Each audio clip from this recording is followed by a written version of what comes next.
Sports പിച്ചിൻ്റെ പ്രിയപ്പെട്ട പ്രേക്ഷകർക്ക് നമസ്കാരം. ഇന്ത്യയും വെസ്റ്റ് ഇൻഡീസും തമ്മിലുള്ള ടെസ്റ്റ് ക്രിക്കറ്റ് പോരാട്ടം ആരംഭിച്ചിരിക്കുകയാണല്ലോ. എന്നിരുന്നാൽ കൂടിയും ഏഷ്യ കപ്പിൻ്റെ അലയൊളികൾ, ചർച്ചകൾ തീരുന്നില്ല. ഒരു പ്രമുഖ ഇംഗ്ലീഷ് മാധ്യമം സഞ്ജു സാംസണിനെ കുറിച്ച് പറഞ്ഞ നിർണായക വിവരങ്ങളാണ് ഇപ്പോൾ ക്രിക്കറ്റ് ലോകത്ത് ചർച്ചയാവുന്നത്. തിലക് വർമ്മയെക്കുറിച്ചും കുൽദീപ് യാദവിനെക്കുറിച്ചും ജസ്പ്രീത് ബുംറയെക്കുറിച്ചുമെല്ലാം ഏഷ്യ കപ്പിൻ്റെ പ്രകടനങ്ങളുടെ പേരിൽ ഒരുപാട് പുകഴ്ത്തലുകൾ ഇന്ത്യൻ ക്രിക്കറ്റ് ലോകത്ത് നടന്നപ്പോഴും അധികമാരും എടുത്തു പറയാതിരുന്ന ഒരു പ്രധാനപ്പെട്ട പേര് സഞ്ജു സാംസൺ എന്നാണ് അവർ പറയുന്നത്. നമ്മൾ മലയാളികൾ സഞ്ജു സാംസണിനെ ആഘോഷിക്കുന്നവരാണ്.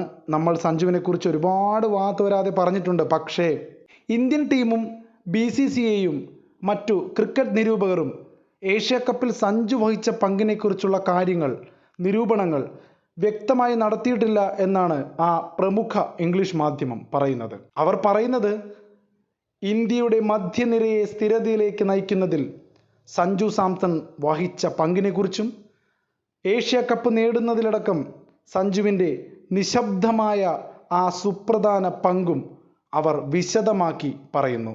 അവർ ചില പോയിന്റുകൾ വെച്ചാണ് അതിനെ സാധൂകരിക്കുന്നത്. 4-ാം നമ്പറിൽ ഇറങ്ങിയ സഞ്ജു 147ൻ്റെ ഫൈനൽ ചേസിംഗ് നടത്തുന്നതിനിടയിൽ വളരെ സമ്മർദ്ദ നിമിഷത്തിലാണ് ബാറ്റ് ചെയ്യാൻ വരുന്നത്. പക്ഷേ ഇന്ത്യയുടെ മുന്നേറ്റം നിലനിർത്താനായി 21 പന്തിൽ 24 റൺസ് നേടിയത് ഒരു ചെറിയ സ്കോറല്ല എന്നവർ വാദിക്കുന്നു. ആ ഒരു സന്ദർഭത്തിൽ വിക്കറ്റ് വീഴാതിരിക്കുക, കൂടെയുള്ള പാർട്ട്ണർക്കൊപ്പം നല്ല രീതിയിൽ ഒരു പങ്കാളിത്തം നൽകി ടീമിനെ വിജയത്തിലേക്ക് മുന്നോട്ട് കൊണ്ടുപോവുക എന്നതായിരുന്നു ഒരു കളിക്കാരൻ്റെ ലക്ഷ്യം. ആ ലക്ഷ്യം സഞ്ജു കൃത്യമായി നിർവഹിച്ചു എന്നാണ് പറയുന്നത്. സൽമാൻ ആഖ, ഹുസൈൻ തലത്ത് എന്നിവരെ പുറത്താക്കാനുള്ള കൃത്യമായ ക്യാച്ചുകളും അദ്ദേഹത്തിൻ്റെ വിശ്വസ്തത വിക്കറ്റ് കീപ്പിങ്ങിലും എത്രത്തോളമാണ് ടീമിന് നിർണായകമായത് എന്ന് തെളിയിക്കുന്നതായിരുന്നു. ഒമാനും ശ്രീലങ്കയ്ക്കുമെതിരായ സഞ്ജുവിൻ്റെ നിർണായക പ്രകടനങ്ങളും ഇതോടുകൂടി അവർ കൂട്ടിവായിക്കുന്നു. ടൂർണമെൻറ്റിൽ ഫൈനലിനപ്പുറത്തേക്കും സഞ്ജുവിൻ്റെ സ്വാധീനം നീണ്ടു. ഒമാനും ശ്രീലങ്കയ്ക്കുമെതിരെ തിലക് വർമ്മയെയും ശുഭ്മാൻ ഗില്ലിനെയും പോലുള്ള ആക്രമകാരികളായ ബാറ്റ്സ്മാൻമാർ ആക്രമണം നടത്തുമ്പോൾ ഇന്നിങ്സുകളെ മുന്നോട്ട് നയിച്ച് സഞ്ജു നടത്തിയ സുപ്രധാനമായ പിന്തുണ വളരെ എടുത്തു പറയേണ്ടതാണ്. സ്ട്രൈക്ക് റൊട്ടേറ്റ് ചെയ്യാനും കൂട്ടുകെട്ടുകൾ നിലനിർത്താനുമുള്ള സഞ്ജുവിൻ്റെ കഴിവ് ഇന്ത്യയുടെ ഇന്നിങ്സിന് കൂടുതൽ ആഴം നൽകി. ഒരു വിശ്വസ്ത മധ്യനിര സ്റ്റെബിലൈസർ എന്ന നിലയിലുള്ള അദ്ദേഹത്തിൻ്റെ സ്ഥാനമാണ് ടീമിന് ഗുണകരമായത്. സൂപ്പർ 4 മത്സരത്തിൽ ശ്രീലങ്കയ്ക്കെതിരെ 5-ാം നമ്പറിലാണ് സഞ്ജു കളിച്ചത്. 23 പന്തിൽ 39 റൺസാണ് സഞ്ജു നേടിയത്. 3 സിക്സറുകളും 1 4ഉം പറത്തിയ അദ്ദേഹത്തിൻ്റെ സ്ട്രൈക്ക് റേറ്റ് 169.57 ആയിരുന്നു. ഗൗതം ഗംഭീറിൻ്റെ ചില ചിന്താഗതികളെ പോലും സഞ്ജു മറികടന്നു. ചിന്താഗതികളിൽ മാത്രമല്ല, ഗംഭീറിൻ്റെ റെക്കോർഡും സഞ്ജു ഇതോടുകൂടി വെട്ടിച്ചു. ശ്രീലങ്കയ്ക്കെതിരായ സഞ്ജുവിൻ്റെ ഈ പ്രകടനം ഗൗതം ഗംഭീറിൻ്റെ ഒരു റെക്കോർഡ് പോലും വളരെ നിശബ്ദമായി സഞ്ജു തകർക്കാനിടയാക്കി. ആ നാഴികക്കല്ലും സഞ്ജുവിന് നേടിക്കൊടുത്ത ഒരു ഇന്നിങ്സ് ആയിരുന്നു ശ്രീലങ്കയ്ക്കെതിരായ 29 പന്തിൽ 39 റൺസ് എടുത്ത ആ ഇന്നിങ്സ്. 48 മത്സരങ്ങളിലെ 41 ഇന്നിങ്സുകളിൽ നിന്ന് 969 റൺസ് നേടിയ സഞ്ജു 37 മത്സരങ്ങളിൽ നിന്ന് അതിൽ 36 ഇന്നിങ്സുകളിൽ നിന്നായി 932 റൺസ് നേടിയ ഗംഭീറിനെയാണ് മറികടന്നത്. ഇതാരും അങ്ങനെ ഡിസ്കസ് ചെയ്ത ഒരു നേട്ടമായിരുന്നില്ല. എല്ലാവരും സഞ്ജുവിൻ്റെ മറ്റു പല റെക്കോർഡുകളും, അതായത് ധോണിയുമായും പന്തുമായും ബന്ധപ്പെട്ട റെക്കോർഡുകളാണ് ചർച്ച ചെയ്തത്. എന്നാൽ ഗൗതം ഗംഭീറിൻ്റെ ഒരു റെക്കോർഡ് സഞ്ജു ഇതിനിടയിൽ നൈസായിട്ട് മറികടന്നിരുന്നു.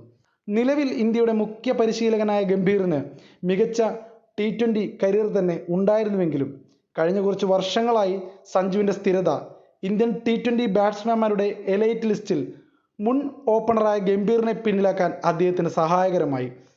4231 റൺസുമായി രോഹിത് ശർമ്മയാണ് ഇപ്പോഴും ഈ പട്ടികയിൽ ഒന്നാമത്.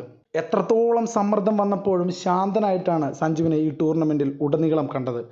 ഏഷ്യ കപ്പിലുടനീളം സമ്മർദ്ദത്തിന് കീഴിൽ സഞ്ജു സ്ഥിരമായി സംയമനം പാലിക്കുന്നതായി കണ്ടു. തുടക്കത്തിൽ വിക്കറ്റുകൾ നഷ്ടപ്പെട്ടതിന് ശേഷം ക്രീസിലെത്തുന്നതായാലും റൺ ചേസ് നിയന്ത്രിക്കുന്നതായാലും നിർണായക ഘട്ടങ്ങളിൽ അദ്ദേഹം ഇന്ത്യക്ക് സ്ഥിരത നൽകി. അദ്ദേഹത്തിൻ്റെ ആ അളന്നു മുറിച്ച സമീപനം തിലക് വർമ്മ, ശുഭ്മാൻ ഗിൽ എന്നിവരെ പോലുള്ള കളിക്കാർക്ക് സ്വതന്ത്രമായി കളിക്കാൻ അവസരം നൽകി.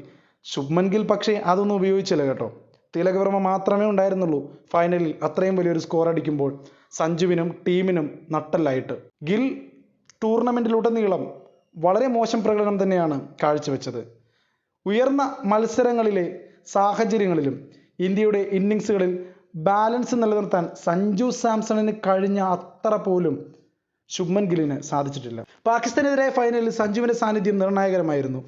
ഇന്ത്യ 147 റൺസ് പിന്തുടരുമ്പോൾ തിലക് വർമ്മ 53 പന്തിൽ 69 റൺസുമായി ഇന്നിങ്സിനെ മുന്നോട്ട് കപ്പിത്താനെ പോലെ നയിച്ചപ്പോൾ സഞ്ജുവിൻ്റെ വിക്കറ്റുകൾക്കിടയിലുള്ള ഓട്ടവും കൃത്യസമയത്തുള്ള ഷോട്ട് സെലക്ഷനും ചേസ് പാളം തെറ്റാതെ നിലനിർത്താൻ സഹായിച്ചു. അദ്ദേഹത്തിൻ്റെ ഊർജ്ജസ്വലമായ വിക്കറ്റ് കീപ്പിംഗ് ഇന്ത്യയുടെ ആധിപത്യം കൂടുതൽ ഉറപ്പിക്കുന്നതായിരുന്നു. ഒരു വിക്കറ്റ് കീപ്പർ ബാറ്റർ എന്ന നിലയിലുള്ള അദ്ദേഹത്തിൻ്റെ ഈ ഇരട്ട സംഭാവന ടീമിൽ സഞ്ജുവിൻ്റെ സ്ഥാനം അടിവരയിട്ട് ഉറപ്പിക്കുന്നതാണ്.